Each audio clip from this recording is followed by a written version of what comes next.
अपने पूरे राजनीतिक कैरियर में जिस नेता ने कभी भी संयम नहीं खोया, जिस नेता का राजनीति में आने के बाद से लेकर आज तक के पूरे कैरियर पर अगर आप नजर दौड़ाएंगे तो कभी किसी ऐसे शब्द का प्रयोग नहीं किया जिस शब्द के प्रयोग को सुनने के बाद आपको लगा हो कि ये तो राजनीतिक स्तर से बहुत नीचे उतरकर बात की गई है। मुख्यमंत्री उमर अब्दुल्ला बजट सत्र के दौरान जब अपनी बजट पर की हुई तकरीर का जवाब दे रहे थे, जवाब देते देते उन्होंने कुछ शब्दों का प्रयोग किया। उन्होंने कहा, भारतीय जनता पार्टी को लेकर उन्होंने ये कहा कि केंद्रीय गृह मंत्री जम्मू कश्मीर आए थे और उन्होंने बीजेपी के नेताओं को डांटा। मैं डांटा इसलिए इस लफ्ज़ का इस्तेमाल कर रहा हूं क्योंकि जो लफ्ज़ मुख्यमंत्री उमर अब्दुल्ला ने बोले थे उन पर उन्होंने खुद खेद जताया और उसके बाद उनको अब लेजिस्लेटिव असेंबली के बिजनेस से चूंकि बाहर निकाल दिया गया है तो उनका इस्तेमाल करना अब सही नहीं है। सोशल मीडिया पर वीडियोस का आपको मिल जाएंगी, वहाँ से आपको पता भी चल जाएगा कि शब्द क्या थे, लेकिन अब उनका दोबारा से इस्तेमाल करना जम्मू कश्मीर लेजिस्लेटिव असेंबली के बिजनेस से जब उनको विड्रॉ किया गया सही नहीं है।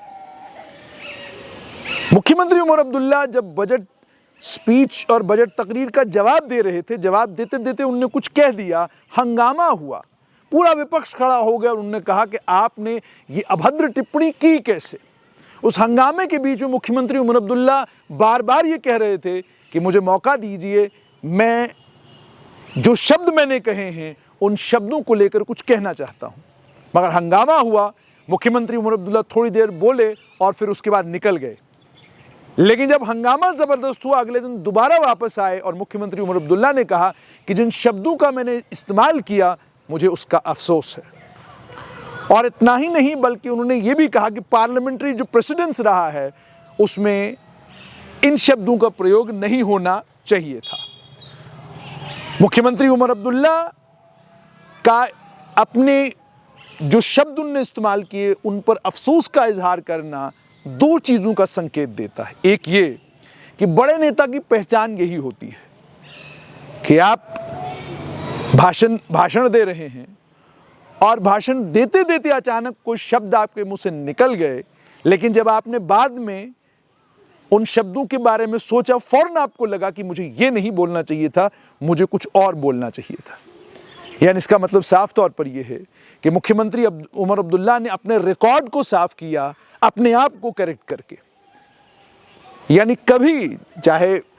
केंद्र में वो मंत्री रहे भारतीय जनता पार्टी के, पहले 1999 से लेकर 2003 तक जो उनकी सरकार थी केंद्र में वो मंत्री रहे, कभी पार्लियामेंट में किसी गलत शब्द का इस्तेमाल नहीं किया। उसके बाद वो मेंबर पार्लियामेंट रहे, वहाँ पर भी किसी गलत शब्द का इस्तेमाल नहीं किया। उसके बाद वो जम्मू कश्मीर में नेता प्रतिपक्ष रहे, तब भी गलत शब्दावली का प्रयोग बिल्कुल नहीं किया। साफ सुथरी और इम्पेकेबल, यानी आप उनकी तकरीर में एक लफ्ज़ भी ऐसा नहीं निकाल सकते थे कि जिसको लेकर आप ये कहते कि ये जो शब्द इन्होंने बोला है ये लेजिस्लेटिव असेंबली के बिजनेस में तो नहीं होना चाहिए था। यानी इतना लंबा चौड़ा जिसका पॉलिटिकल कैरियर हो, उस पूरे पॉलिटिकल कैरियर में जिस व्यक्ति ने कभी इधर से उधर अपने भाषण के दौरान न किया हो, जब एक बार ऐसा हुआ फौरन उस पर अफसोस करना एक तो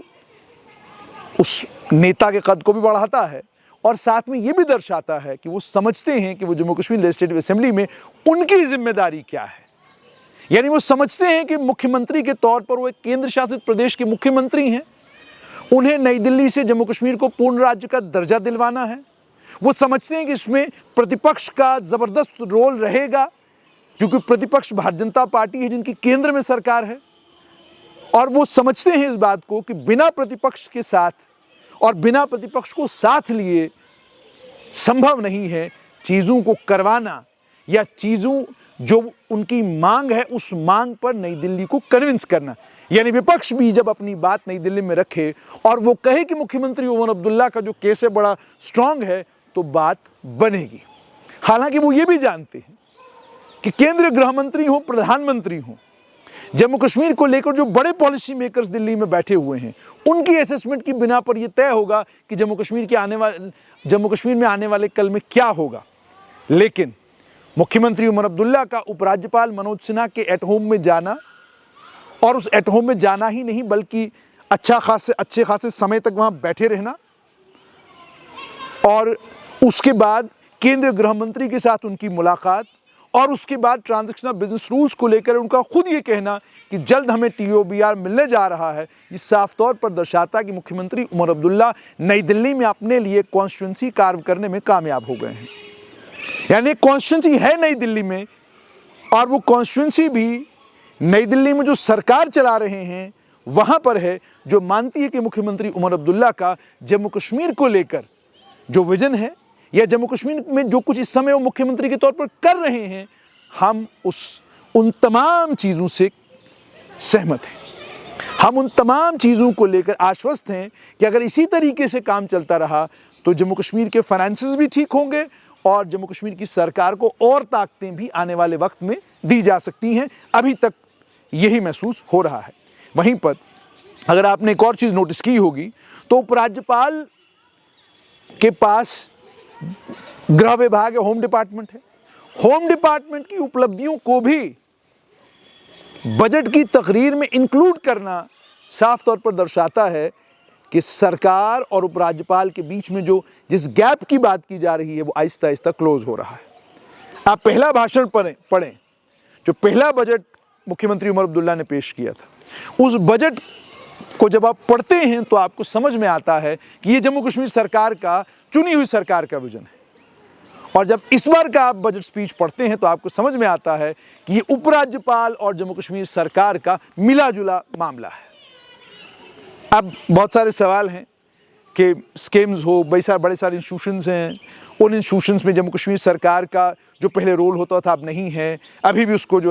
रिस्टोर नहीं किया गया। वो सारी बातें हैं अपनी जगह, मगर एक सच्चाई तो ये है कि मुख्यमंत्री उमर अब्दुल्ला पूरी कोशिश कर रहे हैं कि वो नई दिल्ली को कन्विंस कर सकें that the only serious man in Jammu and Kashmir, जो पॉलिसी इंटरवेंशंस या पॉलिसी में तब्दीलियां केंद्र सरकार ने जम्मू कश्मीर में लाई हैं, उन पॉलिसीज़ का विरोध किए बगैर और खामोश रहकर उन पॉलिसीज़ को, यूं कहिए कि उन पॉलिसीज़ को साइलेंट अप्रूवल देकर वो पूरी कोशिश कर रहे हैं कि वो नई दिल्ली को कन्विंस कर सके कि जो नया सिक्योरिटी पैराडाइम उन्होंने जम्मू कश्मीर में बनाया है, जो नई आतंकवाद और अलगाववाद को लड़ने की पॉलिसीज़ उन्होंने जम्मू कश्मीर में लागू की हैं, वो उनसे सहमत हैं, वो उनके विरोध में नहीं हैं। ये मुझे लगता है वो नई दिल्ली को कन्विंस करने की कोशिश कर रहे हैं, और इसी के चलते आपको ये सद्भाव देखने को मिल रहा है। लेकिन ये बातें अपनी जगह, वहीं पर ये बात भी एक सच्चाई है कि मुख्यमंत्री उमर अब्दुल्ला ने मेंबर पार्लियामेंट के अपने समय से लेकर आज तक कभी ऐसे किसी शब्द का प्रयोग नहीं किया जिससे किसी के मान सम्मान में कमी आती हो, या जिससे किसी की तजलील, उर्दू का लफ्ज़ है तजलील, होती हो। तो मुख्यमंत्री उमर अब्दुल्ला पूरी कोशिश कर रहे हैं कि वो नई दिल्ली को कन्विंस कर सकें that he is right man for the right job.